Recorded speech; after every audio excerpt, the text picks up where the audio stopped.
warm welcome back to this new podcast series from BMW where we explore electric myths. I'm your host for today. I'm sat in the driving seat. My name's Charlie and I'm a racing driver, and I'm joined by my co-host sat next to me. Hi, I'm Tommy and I'm a tech reviewer and I review cars as well. So it's a pleasure to be here. And we're here, well, where are we, Tommy?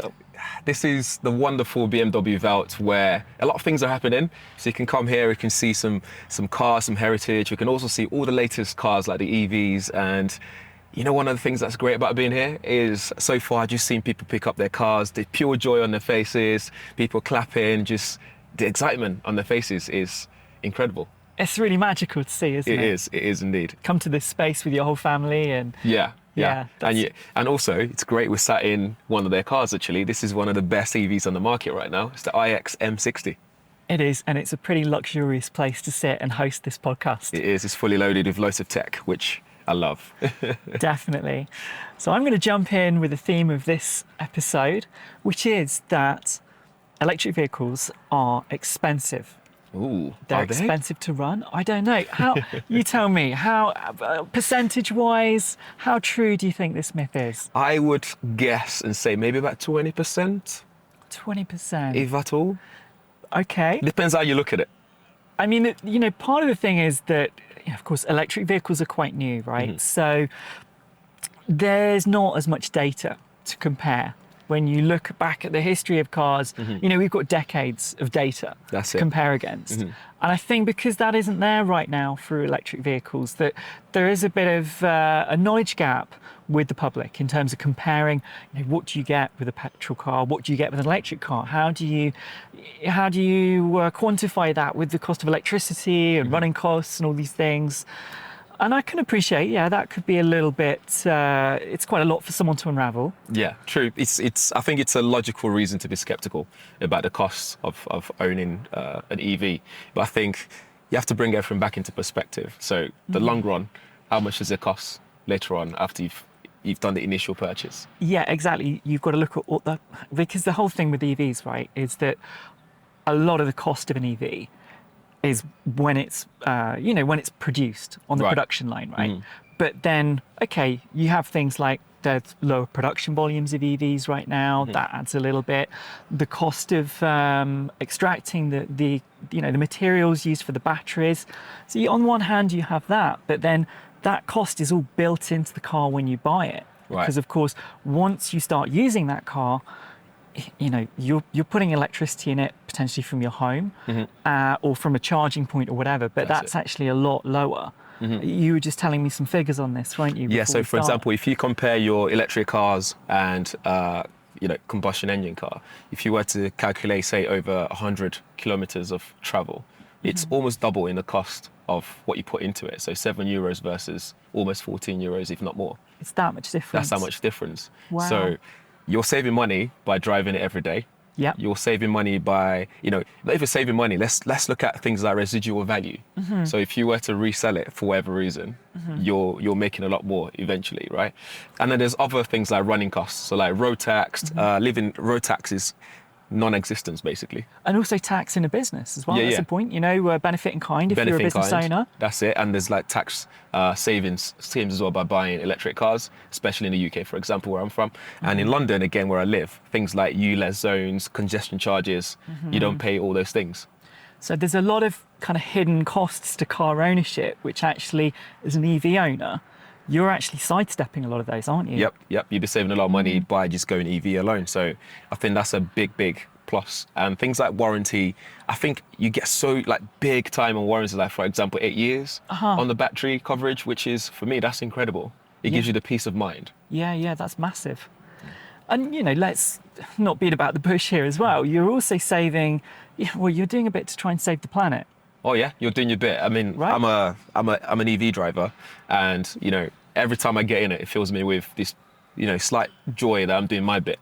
Yeah, that's the feel-good factor of driving something that you know is putting out zero emissions, right? That's it. I think on the surface level, people are, they see the cost of buying a brand new EV and they go, "Oh, that's expensive."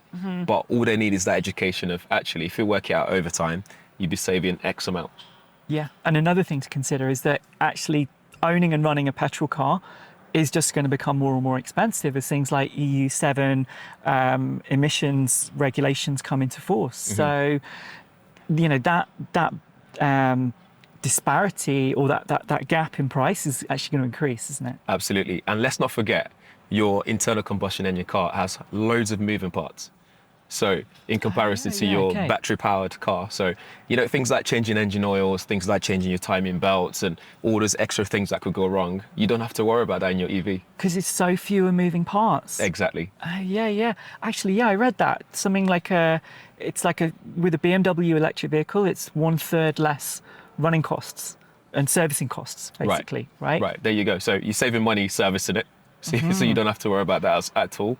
And a lot of these cars have over-the-air updates, OTA, which means actually you don't even have to visit your car manufacturers to do some of the updates. So for example, we see range updates sometimes, we see battery updates to keep things ticking and keeping them well. That's another bonus to owning an EV and saving money. Yeah. So actually, when we look at this, it's like, there are a couple of things, like you said, 20%. There are a couple of things that are a bit more expensive, but actually, on the other hand, it balances out more in the EV's favour. That's it. For those reasons, we've mentioned, I can count on my fingers right now, we've done about 6 different reasons that makes it a cost-saving exercise by just going EV. Yeah. Whether as a private owner or even a business owner, you're saving money by just going EV. I think one of my brothers has an EV, and as a business owner himself, I'm sure he said he saved about £7,000 or £8,000. Wow. Of personal tax. That's a lot of money to go on holiday with. That's a lot of money to go on holiday with. And for me, do you remember that time in London when we had that fuel issue scarcity where no one could get any fuel anywhere? Oh, okay, yeah. So I was in my EV just driving past, knowing that I can charge anywhere. It doesn't cost me as much to recharge it back up. So those scenarios make you think, actually, EVs is the way to go. Yeah. It's a compelling argument. Yeah, that was quite funny because I was just driving past and I was just like... Enjoy the queue. Enjoy the queue. Yeah. So in summary, we've learned some pretty interesting things actually in this episode. Yes, we have. Really, the longer an EV is on the road, the bigger the impact it starts to have in terms of its overall CO2 impact and footprint. And actually, the costs are quite balanced out. In fact, actually, it is falling more in the EV's favour. Yes, like when we look at the total running cost, I think that's a big thing to look at. And I think the education on this needs to go beyond just us, people buying it. It has to go to the people selling it in the garages as well, and actually making it clear to the buyers that, look, this is the total running cost over a period of time versus that. And this is how much you could possibly be saving by going EV. And it's not as expensive as you think when you look at the bigger picture over time. Bottom line, as soon as you've got that car on the road, okay, whatever you've paid for it, from that point onwards, you start saving money in terms of the fuel you're putting in it. Absolutely. And on top of that, it's an investment in the future, right? Residual value. There we go. A feel-good factor as well. Yes. You can't beat that. Yes. Well, I hope you guys have enjoyed it.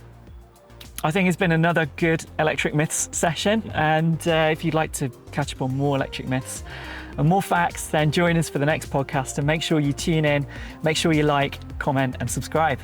Thanks for watching.